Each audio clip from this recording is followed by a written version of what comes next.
Welcome to all. जैसे कि हमने जो फिजियोलॉजी का जो लास्ट लेक्चर था उसमें हमने न्यूरॉन एक्सटेंशन पोटेंशियल तक हमने पढ़ा था। अब उसमें बेसिकली हमने दो आयंस की बात की थी, सोडियम और पोटेशियम की। अब है role of other ions in the action potential, मतलब कि एक्शन पोटेंशियल को डेवलप करने के लिए अदर आयंस का कौन कौन सा काम है। ठीक है, अब इधर है मेजर, जो इधर है हमारा है कैल्शियम आयंस। ठीक है, अब जो कैल्शियम आयन है इसका पढ़ेंगे, क्योंकि हमने जैसे कि सोडियम का जो पंप है, सोडियम पंप जो कि सोडियम की ट्रांसपोर्ट करेगा आयंस की, कैल्शियम पंप भी जो होता है जो क्या करता है कैल्शियम आयन की ट्रांसपोर्टेशन कराएगा एंटीयर्स, मतलब कि अंदर से लेके मेम्ब्रेन की बाहर से, मतलब अंदर से लेके वो आयंस को बाहर लेके आएगा। ठीक है, और ये क्या बनेगा, एक कैल्शियम आयन ग्रेडेड बन जाएगा। ठीक है, अबाउट कितना होता है 10,000 फोल्ड। ठीक है, मतलब कि ये क्या करेगा, इसमें कैल्शियम आयन से इनसाइड से मूव होंगे outside of the cell membrane, और एक कैल्शियम आयन ग्रेडियंट बनेगा जो कि 10,000 फोल्ड तक होगा। ठीक है, जिसका जो अबाउट कितने होगा 10,000 फोल्ड तक। अब ये जो प्रोसेस है जो कि मतलब कैल्शियम आयन जो 10,000 फोल्ड तक हो रहे हैं, ये क्या करेगा, एक इंटरनल सेल कंसंट्रेशन डेवलप करेगा, उसको लीव करके जाएगा कैल्शियम आयन का, जो कि कितना होता है 10⁻⁻7 मोलर। ठीक है,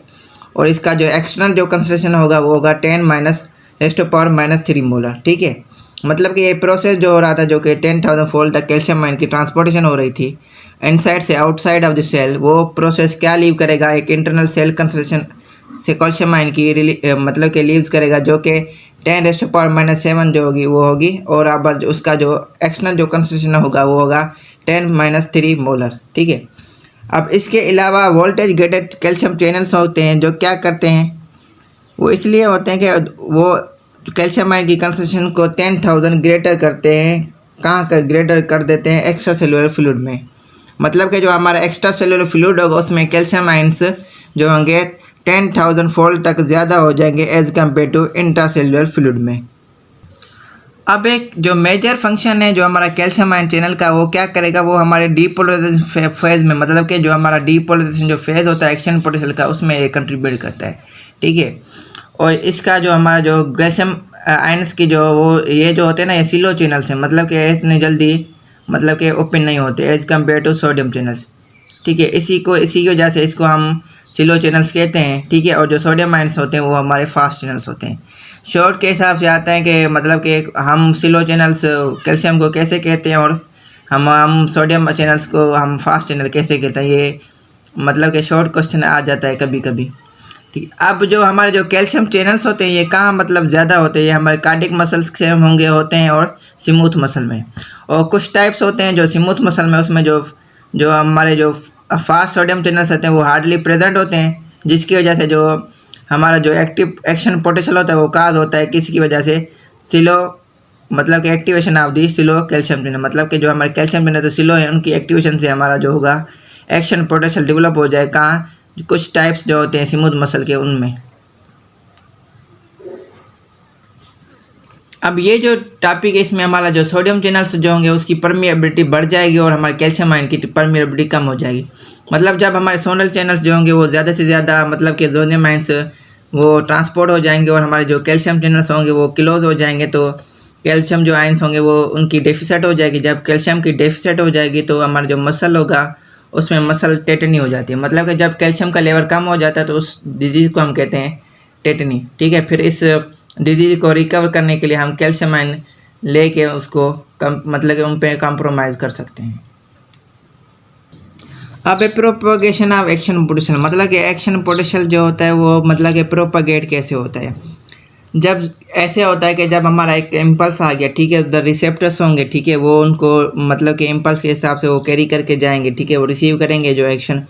उसी के हिसाब से फिर हमारा जो होता है एक्शन पोटेंशियल वो प्रोपगेट होता है। फिर ये जो प्रोपगेशन होगी जो एक्शन पोटेंशियल की, ये कहाँ जाएगा, ये जो नर्व सेल्स होंगे या मसल सेल्स होंगे वहाँ तक ये एक्शन पोटेंशियल जाएगा, और फिर जो नर्व या मसल सेल होगा उसका जो इफेक्टर होगा, ठीक है, फिर वो क्या करते हैं उस एक्शन पोटेंशियल के हिसाब से बॉडी क्या करती है, अपने आप रिस्पॉन्स देती है। ठीक है, ये मतलब प्रोपगेशन ऑफ एक्शन पोटेंशियल ये होती है कि इसमें ये बताना कि एक्शन पोटेंशियल जाता है कैसे है कि पहले हमारा स्टिमुलस आएगा, फिर वो रिसेप्टर लेंगे, वही सेम ही चीज़ है जो हम पढ़ते हैं कि एक स्टिमुलस आता है, रिसेप्टर आता है, फिर इफेक्टर ऑफ द बॉडी पे ब्रेन फिर सिग्नल लेता है, वही सेम ही बातें हैं कि एक्शन पोटेंशियल उसी सेम ही मतलब कि प्रोपगेशन उसकी सेम ही होती है कि एक हमारा स्टिमुलस आएगा, ठीक है, वो फिर क्या करेगा, वो उसके रिसेप्टर्स उसे रिसीव करेंगे स्टिमुलस को, फिर रिसेप्टर वो क्या करेंगे, उसको बॉडी को फिर वो उस जो एक्शन पोटेंशियल उसको लेके जाएंगे तो उस हिसाब से बॉडी रिस्पॉन्स देगी। अब डायरेक्शन ऑफ द प्रोपगेशन, अब जब हमारी जो एक मेम्ब्रेन हमारी एक्साइट हो गई उसका मतलब कोई भी सिंगल डायरेक्शन नहीं होगा, बट जो एक्शन पोटेंशियल होता है ना वो ऑल डायरेक्शन में मूव करता है अवे फ्रॉम द स्टिमुलस, ठीक है, जब तक हमारी पूरी इंटायर जो मेम्ब्रेन है वो ठीक से डीपोलराइज नहीं हो जाती। अब ऑल और नथिंग पोटेंशियल, इसमें यूँ होता है कि एक एक्शन पोटेंशियल हमारा एक पॉइंट पे आ गया, ठीक है, और हमारी जो डीपोलराइजेशन प्रोसेस शुरू हो गया, अगर हमारी सारी कंडीशन ठीक होंगी तो फिर बॉडी अपना आप रिस्पॉन्स करेगी, अगर नहीं होंगी तो फिर वो एक्शन पोटेंशियल के मतलब के रिस्पांस में बॉडी कोई भी रिएक्ट नहीं करेगी। अगर सारी कंडीशन ठीक होंगी तो उसके हिसाब से फिर हमारा क्या होगा, हमारा एक्शन जो होगा वो रिस्पांस होगा वो देगी, अगर ऑल कंडीशन ठीक नहीं होंगी तो फिर कोई रिस्पांस नहीं होगा। इसको हम कहते हैं ऑल और नथिंग प्रिंसिपल। अब है plateau in some action potential, अब कुछ केसेस ऐसे हो जाते हैं जब हमारी जो एक्साइटेड मेम्ब्रेन है ना वो रिपोलराइज जल्दी से नहीं होती, मतलब कि इमीडिएटली रिपोलराइज नहीं होती, मतलब कि डीपोलराइजेशन के बाद वो एक्शन पोटेंशियल क्या होगा, वो एक प्लेच्यू पे मतलब कि पहुंचेगा। प्लेच्यू क्या होती है कि एक स्पाइक पोटेंशियल होता है उसकी पीक, मतलब कि peak of the spike potential को हम प्लेच्यू कहते हैं। मतलब कि अगर मतलब कि मेम्ब्रेन को रिपोलराइजेशन होने में इतना टाइम नहीं मतलब कि ज़्यादा टाइम लग जाता है तो फिर वो डीपोलराइजेशन के बाद वो क्या करता है कि स्पाइक पोटेंशियल की जो पीक होती है वहाँ पे चला जाता है, ठीक है, मतलब कि जब तक वो रिपोलराइजेशन नहीं होती तो इसको हम कहते हैं प्लेच्यू। जब एक्शन पोटेंशियल हमारी peak of the spike potential पर चला जाए बिफोर रिपोलराइजेशन बिगन हो उसको हम कहते हैं प्लेच्यू। अब ये जो हमारा प्लेच्यू होता है ना ये हमारा जो पीरियड ऑफ डीपोलराइजेशन होता है उसको प्रोलॉन्ग करता है। अब ये टाइप है ना एक्शन पोटेंशियल का, ये हमारे हार्ट मसल में होता है, और जब ये जो प्लेच्यू होता है ये हमारे जो उसमें हमारा 0.2 से 0.3 सेकेंड तक मतलब कि चलता है जब तक कंट्रैक्शन ऑफ हार्ट मसल हो। अब प्लेच्यू का काम क्या है, इसका मतलब कि काज क्या है, ठीक है। सबसे पहले हार्ट मसल में 2 टाइप के चैनल्स होते हैं जो कि डीपोलराइजेशन प्रोसेस करते हैं, एक वोल्टेज एक्टिवेटेड सोडियम चैनल्स जिसको हम फास्ट चैनल्स कहते हैं, पीछे हम पढ़ के आए हैं, और वोल्टेज गेटेड कैल्शियम चैनल्स, ठीक है, एल टाइप, जिसका वो जो हमारे जो कैल्शियम है वो स्लो चैनल्स हैं, वो स्लो होते हैं ओपन होने में, इसलिए उनको हम स्लो चैनल्स कहते हैं। अब जब सोडियम चैनल्स फास्ट चैनल जो है उनकी ओपनिंग होगी तो हमारा एक्शन पोटेंशियल क्या होगा, उसका वो स्पाइक पोर्शन पे चला जाएगा, और हमारा जो प्रोलॉन्ग मतलब कि जो हमारी प्रोलॉन्ग ओपनिंग हो जाएगी स्लो कैल्शियम सोडियम चैनल की, जो क्या करेगी कैल्शियम को अलो करेगी कि वो फाइबर के अंदर इंटर हो जाए, जिसकी वजह से फिर क्या होगा, वो किसके लिए रिस्पॉन्सिबल होगी, plateau portion of the action potential के लिए वो रिस्पॉन्सिबल हो जाएगी। अब कहता है कि जब प्लेच्यू जो होता है ये हमारा एंड कब होता है, ये तब एंड होगा जब हमारे कैल्शियम सोडियम चैनल्स जो होते हैं क्लोज हो जाएंगे और हमारी जो परमिएबिलिटी हो जाएगी हमारी जो परमिएबिलिटी हो जाएगी पोटेंशियल, मतलब जब ये सोडियम और जो कैल्शियम चैनल्स हैं ये क्लोज हो जाएंगे और हमारे जो पोटेशियम के जो आयंस हैं वो इंक्रीज हो जाएंगे, मतलब कि जब पोटेशियम चैनल्स ओपन हो जाएंगे तो हमारा जो प्लेच्यू होगा वो ख़त्म हो जाएगा और हमारी repolarization of the membrane start हो जाएगी। अब arrhythmicity of the some excitable tissue repeated discharge,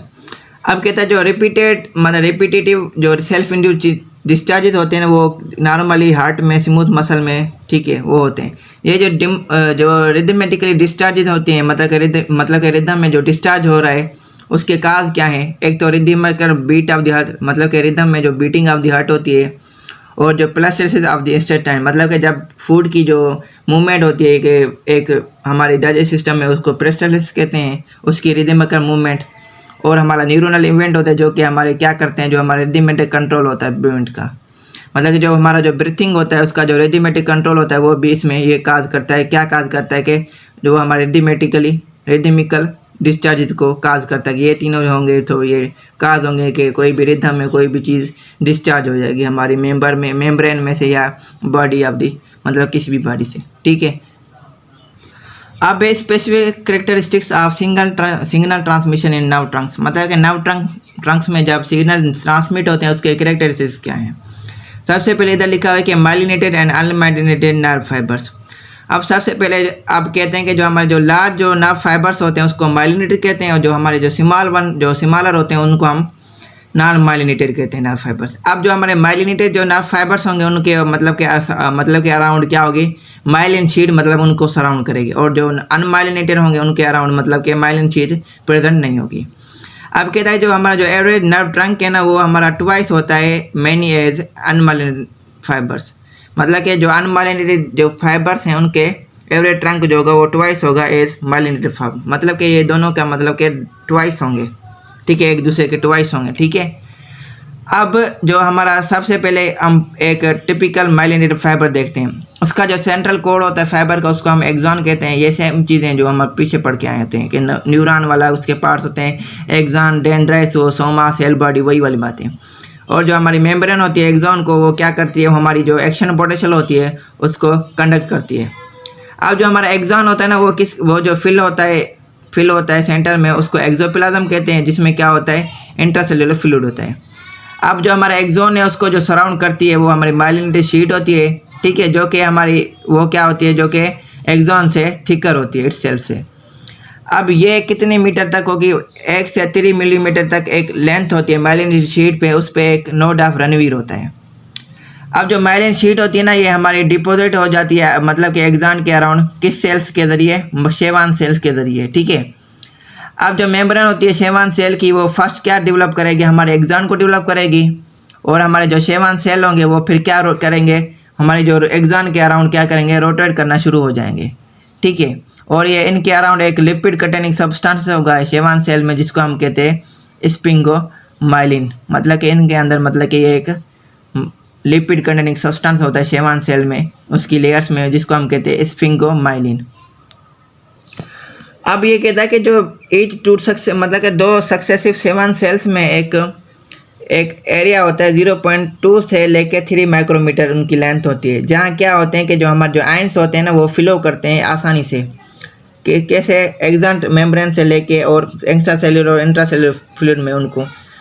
उनकी मूवमेंट होती है आयंस की। अब ये जो एरिया है जहाँ से आयंस मूव कर रहे हैं, मतलब कि एक्स्ट्रा सेल्युलर फ्लूइड से जाके इंट्रासेल्युलर फ्लूइड का जो इनसाइड द एक्सॉन वो जा रहे हैं आयंस, उस एरिया को हम कहते हैं नोड ऑफ रणवीर। ये कितना एरिया होता है, 2 से लेकर 3 माइक्रोमीटर तक होता है, ठीक है। अब ये किन के दरमियान होता है कि ये क्या करता है कि जो हमारे एक्सॉन की जो मेम्ब्रेन होगी उसके थ्रू ये मूव करेगा, किस के दरमियान, एक्स्ट्रा सेल्युलर फ्लूइड और इंट्रासेल्युलर फ्लूइड के दरमियान ये आयंस मूव करेंगे। अब इस एरिया को हम कहते हैं नोड ऑफ रणवीर।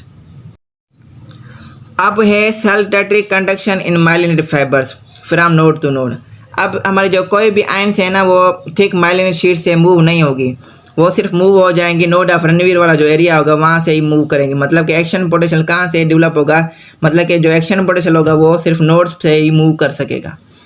अब ये मतलब कि सेल टर्टरी कंडक्शन कैसे एक्शन पोटेंशियल कंडक्ट करती है, नोड टू नोड मूवमेंट होती है सेल टर्टरी कंडक्शन के हिसाब से। अब सेल टर्टरी कंडक्शन के रीजंस क्या हैं, सबसे पहले ये क्या करते हैं कि एक डिपोलराइजेशन प्रोसेस काज करती है, जिसकी वजह से जो हमारा जो पूरे नर्व फाइबर के एक्सिस तक वो मूव करेगा, और ये क्या करेगी, जो हमारी नर्व ट्रांसमिशन होगी माइलिनेटेड फाइबर में उसकी वेलोसिटी को इंक्रीज करेगी 5 से लेके 50 फोल्ड तक। ये एक सेल टर्टरी कंडक्शन का एक रीज़न है कि ये इसका काज है, जो कि क्या काज करती है, डिपोलराइजेशन प्रोसेस को काज करती है, जिसकी वजह से क्या होगी कि हमारा जो वेलोसिटी होगी नर्व ट्रांसमिशन की वो माइलिनेटेड फाइबर्स में 5 से लेके 50 फोल्ड तक इंक्रीज हो जाएगी। सेकंड जो होता है सेल टर्टरी कंडक्शन क्या करता है कि जो हमारे जो एक्सॉन की जो मतलब कि एनर्जी को कंजर्व करके रखेगा एक्सॉन के लिए, क्योंकि हमारे जो नोड्स ही होते हैं ना वो सिर्फ ही डिपोलराइज हो सकते हैं, तो इसके लिए एनर्जी की ज़रूरत होती है। तो इस सेल टर्टरी कंडक्शन क्या करेगा, एनर्जी को कंजर्व करके रखेगा किसके लिए, एक्सॉन के लिए, ताकि फिर वो आयंस की मूवमेंट हो सके नोड टू नोड। फिर जब आयंस की मूवमेंट होगी नोड टू नोड तो हमारा डिपोलराइजेशन स्टेज होगा वो स्टार्ट हो जाता है। अब refractory period after an action potential during which a new stimulus can not be elicited. अब जब न्यू एक्शन पोटेंशियल अक्कर नहीं हो रहा, ठीक है, तब क्या होगा कि वो हमारा प्रोसीडिंग हो जाएगा कि वो स्टिल डिप्लॉयज होके रहेगा, ठीक है, जो कि एक्शन पोटेंशियल को डिप्लॉयज करेगा। इसी वजह से ये क्या आते हैं कि एक शॉर्टली एक हमारा after the action potential develop हो गया, उसको इनिशिएट हो गया, तो हमारे जो सोडियम चैनल्स होंगे वो इनएक्टिवेट हो जाएंगे, ठीक है, और नो अमाउंट जो कोई भी एक्साइटेड सिग्नल जो होगा वो चैनल पे नहीं जाएगा, जो कि उनको ओपन नहीं करेगा, ठीक है। अब इस कंडीशन में क्या होगा कि ये क्या करेगी, रीओपनिंग करेगी मेम्ब्रेन पोटेंशियल को कि वो अपने ओरिजिनल रेस्टिंग मेम्ब्रेन पोटेंशियल पे आ जाए, क्योंकि इधर कोई हमारा जो है न्यू कोई एक्शन पोटेंशियल मिल ही नहीं रहा, जिसकी वजह से सोडियम आयंस के जो चैनल्स हैं वो बंद हुए पड़े हैं। तो फिर वो क्या करेंगे कि वो जो मेम्ब्रेन को कहेंगे कि वो अपनी ओरिजिनल जो रेस्टिंग मेम्ब्रेन पोटेंशियल लेवल है उसको रीगेन कर ले, मतलब उसकी अपनी रेस्टिंग वाली मेम्ब्रेन वाली पोटेंशियल पे वो आ जाए। फिर कुछ सेकंड्स के बाद फिर हमारी इनएक्टिवेशन हो जाएगी हमारी चैनल्स की, ठीक है। जब इनएक्टिवेशन आप कैल्शियम चैनल जो होंगे चैनल्स होंगे वो ओपन हो जाएंगे, तो हमारा जो न्यू एक्शन पोटेंशियल होगा वो इनिशिएट होगा। कह रहा है कि जब वो पीरियड जब कोई सेकंड एक्शन पोटेंशियल वो इलिसाइटेड नहीं हो रहा, ठीक है, इतना इलिसाइट भी नहीं हो रहा और हमें उनको स्टिमुलस भी ज़्यादा से ज़्यादा मिल रहा है, मतलब कि एक तो हमारी एक्शन पोटेंशियल सेकंड हमें मिल नहीं रहा और स्टिमुलस भी स्ट्रॉन्ग आ रहा है, ऐसे पीरियड को हम कहते हैं एब्सोल्यूट रिफ्रैक्टरी पीरियड। इसमें इसका मतलब ये है कि हम एक स्ट्रॉन्ग स्टिमुलस तो आ रहा है लेकिन एक्शन पोटेंशियल डेवलप नहीं हो रहा, ऐसे पीरियड को हम कहते हैं एब्सोल्यूट रिफ्रैक्टरी पीरियड।